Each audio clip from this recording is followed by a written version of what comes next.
रावरी विधानसभा पोटनिवडणुकीच्या अर्ज माघारी घेण्याच्या शेवटच्या दिवशी 7 उमेदवार जे आहेत निवडणूक रिंगणामध्ये राहिलेले आहेत. त्यातील एक महत्त्वाचं नाव म्हणजे शिवसेना ठाकरे गटाचे जिल्हा संघटक आणि माजी जिल्हा प्रमुख रावसाहेब खिवरे ज्यांनी अपक्ष अर्ज भरलेले आहेत. त्यांच्याशी बोलणार आहोत. उमेदवारी आता आपली फायनल झालेली आहे, करता आहात. काय मुद्दे घेऊन आपण सामोरे जाणार आहात आणि कसं नेमकं पुढचं नियोजन असतं? माझ्या तालुक्यात अनेक मुद्दे, कारण माझा तालुका स्वर्गीय बाबूराव दादांनी घडवलेला आहे.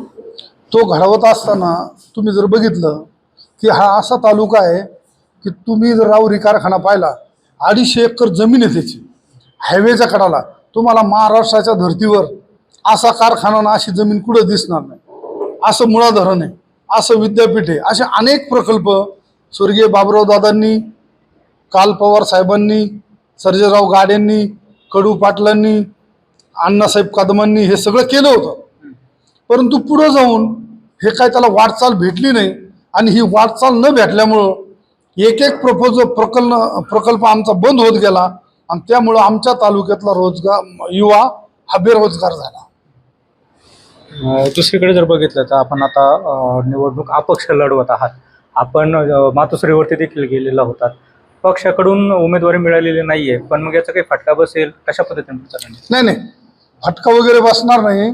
त्याचं कारण असं आहे की मी ह्या तालुक्याची अस्मिता जागी करणार आहे. आणि तालुक्यात कुणीतरी तालुक्यासाठी लढतोय, सर्वसामान्यांसाठी लढतो, शेतकऱ्यासाठी लढतो, कष्टकऱ्यासाठी लढतो, तरुणासाठी लढतो, तरुणीसाठी लढतो. म्हणून मी ही निवडणूक लढणार आहे आणि मी ती जिंकणार आहे. पण महाविकास आघाडी त्याचा आता प्रमुख 2 चेहरे समजा इथं निवडणुकीच्या रिंगणात आहेत. कुठेतरी मतविभाजन होईल असं वाटतं? नाही, माझ्या बाबतीत अजिबात मतविभाजन होणार नाही. कारण मी गेले 32 वर्ष पक्षाचं काम करतोय. आणि पक्षाचं काम करतो म्हणजे सर्वसामान्य जनतेचे प्रश्न सोडवण्याचं काम करतो. तुम्ही जर बघितलं तर विद्यापीठचा एवढा मोठा प्रश्न होता. 40-45 वर्ष जमिनी लोकांनी दिल्या होत्या विद्यापीठला, परंतु त्यांचा प्रश्न सुटत नव्हता. तो प्रश्न या शिवसैनिकाच्या जीवावर मी सोडवलेला आहे. कारण तो मंत्री संत्री खासदार आमदाराचंही झालं नाही. ते काम शिवसेना आणि शिवसैनिकाच्या जीवावर रावसाहेब खिवरेंनी करून दाखवलं.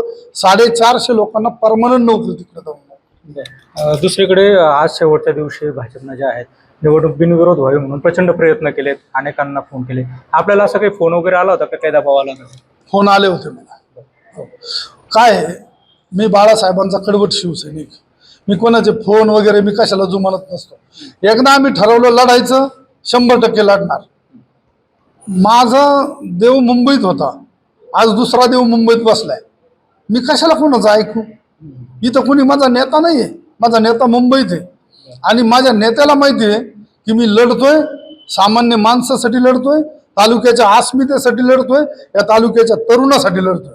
पण मग तुम्ही ज्या वेळेला तुमच्या नेत्यांकडे गेलेला होता त्यावेळेला त्यांच्याकडनं काय उत्तर आलं होतं? कारण एबी फॉर्म मिळायला हवा. नाही, त्यांनी मला 100% एबी फॉर्म दिलाच असता. माझ्या समोर त्यांनी पवार साहेबांना फोन केलता की माझा जिल्हा प्रमुख ही जागा मागतोय, तुमची हरकत आहे का? तर ते म्हणले आमचे माजी मंत्री प्राजक्तदादा तनपुरे ही निवडणूक लढवणार आहे, त्याच्यामुळं तुम्ही काय त्यांना एबी फॉर्म देऊ नका. असं कदाचित त्यांचं बोलणं माझ्या समोर झालंय. आणि मग जर महाविकास आघाडी आमची मला एबी फॉर्म दिला असता, त्यांना दिला असता, तर प्रॉब्लेम झाला असता. पण आजही तुम्हाला सांगतो, दादांच्या साऱ्या लोकांना मी आव्हान करतो, दादा असते मी निवडणूक लढलो नसतो, मी अर्ज देखील भरला नसता. दादा नाही, तालुक्यातला कोणी नेता नाही, ह्या तालुक्यासाठी, तालुक्याच्या अस्मितेसाठी म्हणून मी मैदानात उतरलो. मग ही निवडणूक बाहेरचा उमेदवार आणि स्थानिक उमेदवार अशा? अगदी बरोबर आहे. कारण 65-70% माझ्या तालुक्याचा वाटा आहे ना. आणि मग मला एक सांगा, जर 65-70% जर वाटा माझ्या तालुक्याचा असेल आणि माझ्या तालुक्याला इथं काहीच भेटत नसेल, तर मग माझ्यासारख्या माणसाने गप्प बसायचं का? आमचा तालुका शंड नाही, हा मर्दांचा तालुका आहे, हा क्रांतिकारी लोकांचा तालुका आहे. याच्या अगोदर तुम्हाला किती नावं घेऊन दाखवले की हे क्रांतिकारी होऊन गेले तिकडं. इतिहास घडवला त्या लोकांनी आणि त्यांचा इतिहास मला जिवंत ठेवण्यासाठी मी ही निवडणूक करतो. महाविकास आघाडीमध्येच आपला पक्ष आहे, मग महाविकास आघाडीच्या चिन्हावरती का लढले? आता सांगितलं की दादांना द्यायची होती म्हणून मी लढलो नाही. आणि ज्या वेळेस मी अपक्ष फॉर्म भरला त्यावेळेस 1:30 वाजता माझ्याकडे राष्ट्रवादी काँग्रेसचे लोक आले. त्यांनी सांगितले की तुम्ही या चिन्हावर लढा. पण मी शब्द दिलेला आहे, मी जगन शिवसेनेत आणि मी मरणही शिवसेनेत. आयुष्यभर मी पक्ष बदलणार नाही. आता मला पक्षाने काढूनही टाकलं तरी मी शिवसैनिक म्हणूनच राहणार आहे. हे सगळे पण तसेच आहे, हे पण शिवसैनिक म्हणून राहतील. परंतु पक्ष बदलायचा नाही, दुसरा पटका खांद्यावर घ्यायचा नाही. शिवसेनेचा भगवा आहे, बाळासाहेबांनी दिलेलं आहे, मरेपर्यंत हा ठेवायचा आहे. किती विश्वास वाटतो निवडणुकीचा, किती विश्वास वाटतो विजय? नाही, माझ्या तालुक्याची अस्मिता आहे, मला लोक निवडून देतील. कारण मी असं नाही आहे का मी आज आलो किंवा तिकडून आलो इकडून आलो. मी 30-32 वर्ष लोकांच्या सेवेत आहे, संपर्कात आहे. कोणी माणूस एखादा दाखवा या तालुक्यातला किंवा तिकडचा की मला ओळखत नाही. तिथं अडचण, मी 17 दिवसात खासदार केलेत मी आता जिल्ह्यात, आणि आता मी स्वतः उमेदवार आहे.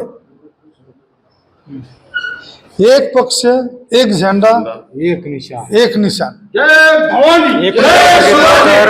आपल्या विजयाचा विश्वास जो आहे तो रावसाहेब दानवे यांनी व्यक्त केलेला आहे. एकूणच या निवडणुकीमध्ये आता रंगत जी आहे तर ती वाढताना दिसणार आहे. Camera person Girish Sunil Bhongale, ABP माझा, राहुरी, अहिल्यानगर. एबीपी माझा, उघडा डोळे बघा नीट.